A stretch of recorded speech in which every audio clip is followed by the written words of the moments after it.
Eu sou Joana Cornélia Maria Eltink Van Riel, sou terceira mais nova da família Van Riel, nascido na Holanda, 15 de outubro de 41. E você tem um apelido, né? Meu nome é Annie Eltink. Conhecida por Annie Eltink, né? Conhecida Annie Eltink. Exatamente. Os seus pais, como é que é o nome dos seus pais? Meu pai é Jacobus Van Riel e minha mãe é Josefina Catarina Wengerutz. E você é qual na sequência da família que você falou? Eu sou a terceira mais nova da família, nós éramos em 12. Sim. E eu sou a terceira mais nova. Terceira mais nova, é isso aí. E como o que você lembra da sua infância na Holanda? Eu vim para o Brasil com 7 anos. Eu lembro muito pouco, na aula, na escola eu não fui, sem ser no Jardim da Infância. Jardim da Infância. Nós viemos quando os meus pais resolveram ir para o Brasil, eu tinha 7 anos. Então eu era muito nova, não tenho lembrança muito de lá. Eu sei que eu tenho um pouco da guerra na Holanda. Mas tem também alguma imagem que você lembra? Eu lembro da guerra um pouco quando nós estava naquele bombardeio? Bombardeio que nós tínhamos que ficar dentro daquele que era debaixo da terra. Isso eu lembro um pouco, com 7 anos. E eu gostava muito de ir para o Brasil. Só que a gente não sabia, era criança. E só que era 3 semanas, 21 dias, céu e água. Então céu azul e água. E aquelas ondas passando por cima do navio. Mas nós íamos num país, nossa, que prometia muito, mas tudo era promessa. Mas a gente, como criança, não sabia também. E passou mal na viagem ou não? Porque teve pessoas que relatam que passaram muito mal. Eu acho que todas as pessoas que estavam no nosso navio ficaram doentes. Quando nós passamos embaixo do Equador, todo mundo de cama. Mas a comida era boa, o navio era muito bom e chamava-se Algenip. Isso eu lembro também ainda. E nós fomos até Santos. Desceram em Santos. De Santos. E daí nós fomos para o Lambraum, que era em 49. E daí, chegando na Lambraum, ali nós fomos levados de caminhão para uma chácara, que estava tudo sujo e tudo mal cuidado, mas não tinha nada para nós, mas ali que nós ia ficar.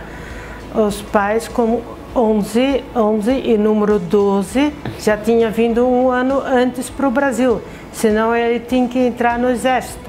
Quem era o irmão que veio antes? Era o mais velho, o Francisco. O Franz? O Franz. Franz Van Riel. Ele veio um ano antes, que naquela época muitos vieram antes. O filho mais velho veio mais antes. E ele também tinha ido para Olambra. Ele também foi para Olambra. E vocês vieram para o Brasil, a senhora lembra que mês foi de 1949? 15 de março. 15 de março de 49. Então, quando chegaram na casa, ou no abrigo que era para ser a casa de vocês, foi um pouco... Foi decepcionante. Porque era muito... não tinha nada pronto. Não sei quanto tempo nós moramos ali, mas depois nós ganhamos uma casa nova, que era uma casa até muito boa, era nova, pintada e tudo, num outro lugar. Mas nós só ficamos 1 ano e meio na Lambraum. Tá. E nesse primeiro lugar que vocês chegaram, tinha camas, tinha mesa ou nem isso tinha? Não tinha nada, não tinha nada. E eu sei que as caixas, que a gente, os containers, demoravam muito, então nós tínhamos que se virar com aquilo que tinha. E as outras pessoas emprestavam cama, mesa, cadeira e a gente se virava. E o clima, sentiu alguma dificuldade com relação ao clima, ao calor? Porque provavelmente era mais calor do que na Holanda? Os menores não, mas a minha mãe, ela sentiu muito, meus pais também, o pai também sentiu muito. Mas os meus irmãos mais velhos já iam trabalhar nos outros lugares, já ganhavam um salário, e meu pai trabalhava para a cooperativa naquela época. Mas como era só 1 ano e meio, tudo era muito difícil, muito difícil. Então ficaram só 1 ano e meio na Alhambra 1. E ele não tinha a propriedade dele, ele trabalhava para a cooperativa. Para a cooperativa. Nós ia ganhar os papéis, mas nunca foi, nós ia ganhar o sítio, mas nunca foi dado. E nós saímos ali também sem nada. Sem nada. E a escolha daí para vir para Nometok, isso ele veio antes olhar? Como é que você... Sim, lógico que você era criança, né? Mas... Sim.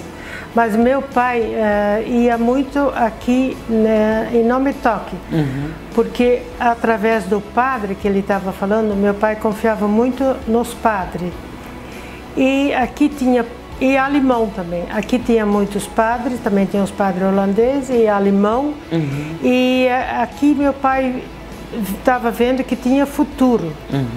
E minha mãe, na verdade, ela não queria ir mais longe dentro do Brasil.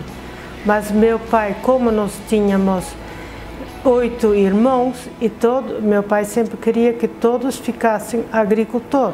E como foi, né? Como foi também. E aqui tinha terra, então meu pai foi, mas minha mãe, ela sofreu muito, ela sentiu muito. Mas ela foi também, e tudo foi muito bom também, não é isso. Mas foi uma época muito difícil. E daí aqui, quando chegaram, não tinham nada praticamente, né? Nós não tinha nada. Nós viemos em 3 caminhões, a mudança de Alhambra 1 até aqui. E eu até hoje que eu sei que meus irmãos lá do Alhambra 1 até aqui vieram atrás no caminhão. Dentro do caminhão, atrás. E nós, meus pais, e era todas as meninas, que nós éramos em 4, e meu irmão mais novo, o Antônio. Nós viemos de avião. Agora, como meu pai pagou, não sei, porque nós não tínhamos dinheiro nenhum. Era muito difícil. E em nenhum momento a gente falou ainda... A senhora pode citar o nome de todos os seus irmãos Van Riel? Os meus irmãos, nós éramos em 12. O mais velho era o Francisco, depois era Maria, o Adriano, o Norberto, o João, Cornélio, Pete, Pedro, eu, Cori, Anne, Shani, Antônio. Antônio era o caçula. Antônio era o caçula, que estava de anos, ele veio com 2 anos de idade. 2 anos ele ficou no navio. E como é que era ter uma família grande assim, migrar com essa família grande? Isso era, eu não senti muito, eu sempre falo, eu sou uma das mais novas, terceira mais nova. Mas eu penso que meus irmãos mais velhos passaram muita dificuldade. E eu dou graças a Deus que eu sou mais nova, mas eu sinto o quanto meus pais e meus irmãos sofreram saindo da Holanda com uns 20 anos, chegando na Alhambra 1 com mais um pouco de anos, saí de lá de novo, e depois vim para Nometok e ninguém falou eu não vou junto, ou eu vou ficar aqui, que naquela época não se falava, se fazia tudo que os pais faziam, mas os mais velhos não tiveram muita facilidade, não. Mas o teu pai e a tua mãe, eles eram muito religiosos, né? Eles, por causa da religião, eu acho que, e aquela força de vontade de lutar, eles conseguiram tudo o que eram naquela época, porque senão hoje em dia isso é muito difícil. Com 12 filhos, emigrar para o Brasil, perder tudo para depois aqui Não Me Toque e começar de novo. Meu pai tinha muita força de vontade, ele era muito corajoso e não se deixava levar para nada, ele tocava adiante. Era um líder. É, um líder, era um líder. Você era criança, veio para o Brasil criança, estudou na Alhambra um pouco? Não. Veio para Não Me Toque e daí foi para a escola. Eu fui para a escola São José. Nós ia de manhã e nós ia a pé e de tarde nós ia para casa. Nós fomos só até o 5º ano, porque naquela época ninguém estudava mais do que 5º ano. A gente tinha 12, 13 anos e daí os pais consideravam como já sabia tudo. Então tinha que trabalhar na casa. Tanto faz na lavoura, na casa, porque era mão de obra, eu acho barato, não sei. Naquela época não tinha funcionário. Então a gente tinha que trabalhar, mas só foi até o 5º ano. O holandês você sempre praticou, fala muito holandês. O escrever holandês, quem lhe alfabetizou no holandês? Os próprios pais? Não, na verdade é mais curiosidade. Como a gente nasceu na Holanda e é muito difícil de falar, mas a gente traz tanta coisa junto consigo mesmo que você, para mim até hoje, eu não estudei na Holanda, mas se eu tenho que fazer conta, eu faço tudo em holandês. Eu nunca fui na Holanda na escola. E se alfabetizou sozinha então? Sozinha. Lendo e escrevendo? É. Alfabetização no holandês independente. Isso. E o português aprendeu aqui na escola São José. Na escola São José. Isso. E depois a juventude, como é que foi essa fase? A participação na juventude aqui em Não Me Toque, o que a senhora recorda dessa época? A nossa juventude para aquela época nós considerávamos como uma época muito bonita, mas nós não tinha muita coisa. Só que o divertimento era sábado, às vezes nós ia no baile com cavalo e charrete, 3 cavalos, charrete cheio de pessoas, ou charrete que era carroça. E no domingo nós jogava vôlei, era um futebol dos meninos no pasto, no potreiro. E daí nós ganhávamos o quê? Minha mãe fazia um bolo, bolacha e que suco.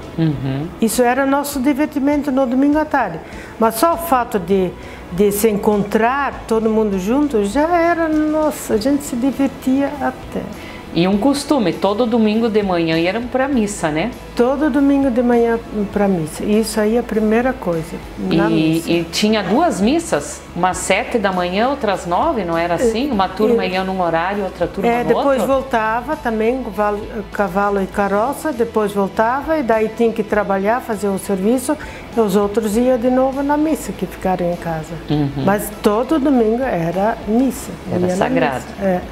Sagrado. E como foi conhecer o seu esposo, o Antônio Elting? Que época que ele veio, com que idade conheceu ele? Como é que isso aconteceu? Eu conheci o Antônio, ele veio em 59, ele veio de Alhambra 1, porque ali já a fase difícil já tinha passado.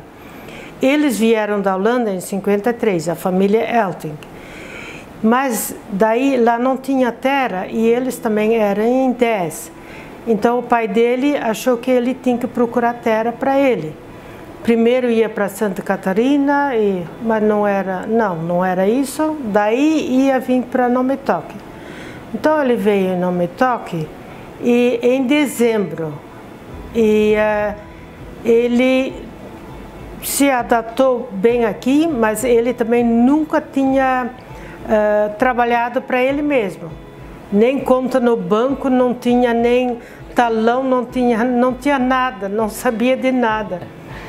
E assim foi indo e depois nós namoramos, eu tive... Em que ano vocês casaram? Nós casamos em 63. Ele veio em 59. É. Aí logo se conheceram porque... Não, logo não. Não. Foi um tempo depois. E daí ele veio, daí a irmã dele também veio, morou uns anos com ele. A minha mãe, né? A sua mãe, E depois, eu sei que quando nós ia casar, aí o meu sogro, ele queria que ou os 4 casassem, porque a sua mãe estava namorando o Heng Sulei. E como eles estavam morando junto, o Antônio e a sua mãe, então ou ia casar junto ou um ia esperar. Mas então resolvemos, mas tem que casar no Alhambra 1. Então até nós casamos pelo civil aqui. Eu, ao menos. A sua mãe já nem lembro, mas... Acho que também foi. E pela igreja, e daí foi para o Alhambra 1. Foi o casamento duplo, né? Duplo, porque eram os primeiros da família Elting. E as noivas igualzinha, né? Igualzinha. Nós fomos para fazer o vestido, fomos para Arroio Bonito. Eu lembro a costura, naquela época, era 5 conto. A costureira cobrou.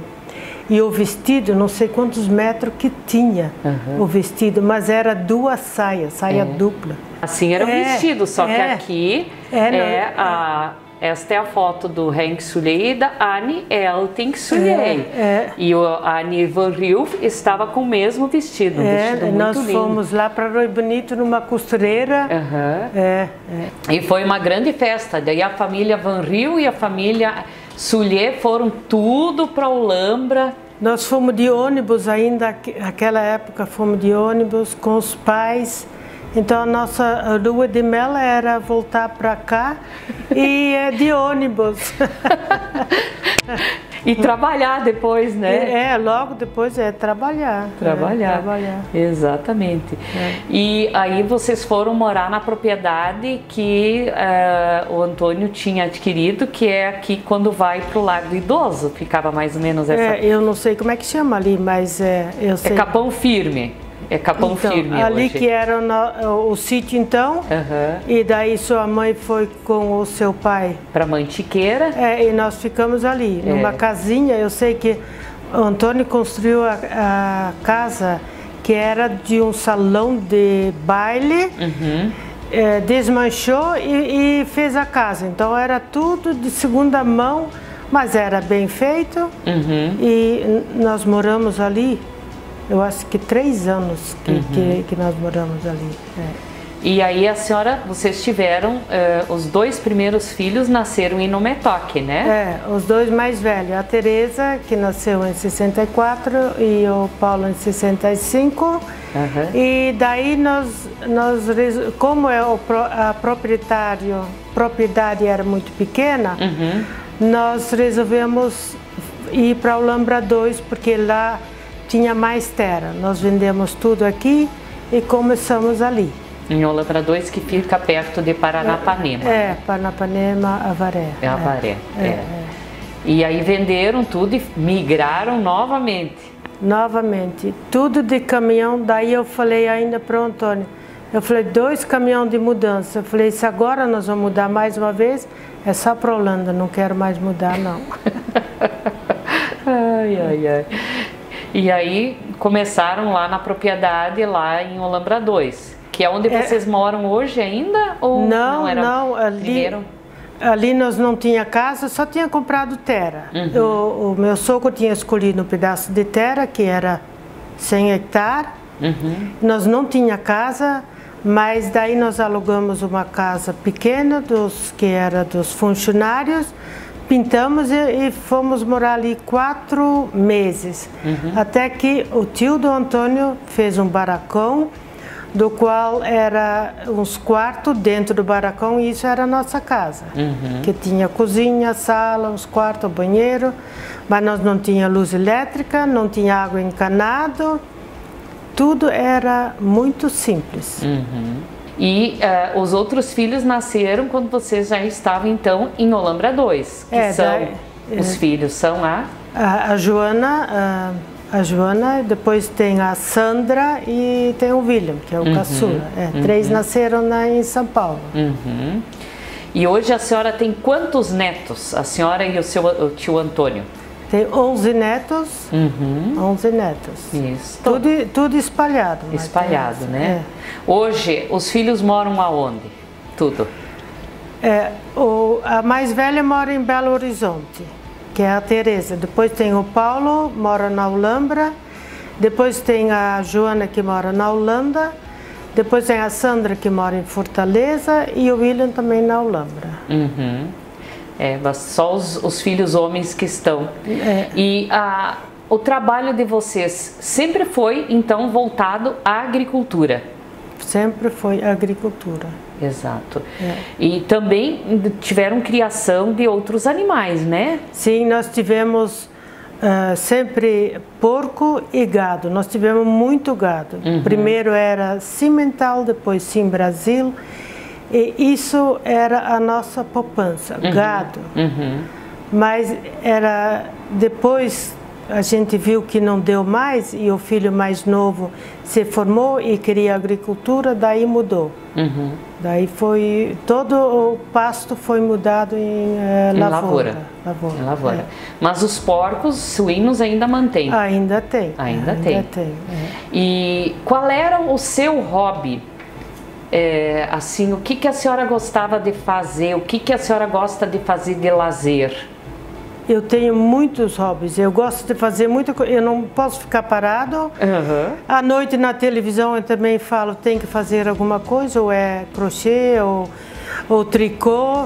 Eu não sei muito isso, mas ou procurar uma receita que outro dia eu vou fazer alguma coisa. Gosta de cozinhar, né? Gosto de cozinhar. Eu gosto de ter uma horta, gosto de trabalhar nas flores também. Gosto. E sempre foi uma exímia dona de casa, né? Sim. Eu gosto do sítio. Eu gosto muito de... Sempre moram no sítio ainda, né? Sempre moramos. E o seu Antônio, ele tem também algumas atividades que ele sempre se destacou lá na comunidade, né? Vamos dizer, eu gostaria que a senhora falasse de tudo que ele já fez também na comunidade, aqui quando era no Metoque e também depois lá no Ulambra 2. O Antônio sempre gostou muito do social, muito. Ele tinha aula de dança, um grupo de dança, ele fez muito para a PAI, ou para o museu também. Agora ele fez muito, e tem ainda o museu. Ele gosta de se sentir útil, fazer muito para a comunidade. Ele que criou o Museu de Ulambra 2, né? Sim, sim. O Museu de Ulambra 2 é o que é em função de todo o trabalho que ele teve de coletar todo o acervo da história dos imigrantes e da comunidade lá de Ulambra 2, né? Mas aqui no Metoque ele já gostava também muito de dançar, né? Nossa, toda a vida eu gostou de dançar, Sempre foi muito música também? Sim, música e dança, E coral? Coral também. Também. Também ele cantou muitos anos no coral, muitos anos. E a senhora gostava de coral? Eu gostava de ouvir, mas não de cantar. Não de cantar. Ai, ai, ai. E nessa sua trajetória de vida, né, que foi de muita superação, né, ser parceira, né, do esposo, também na época dos seus pais, trabalhar muito, né, o que a senhora deixa assim de mensagem sobre missão de vida? O que a senhora acha importante, o que dá realmente significado à vida? Eu acho que na vida se tem que trabalhar, ser honesto e continuar. Por mais difícil que às vezes aparecem as coisas, porque vem coisas na vida que você fala, agora não posso. Continua. Não para. Eu acho que isso é muito importante. Ser honesto e justo e trabalhador. E persistência, então. Persistência. Exatamente. A vida ela sempre tem altos e baixos, né?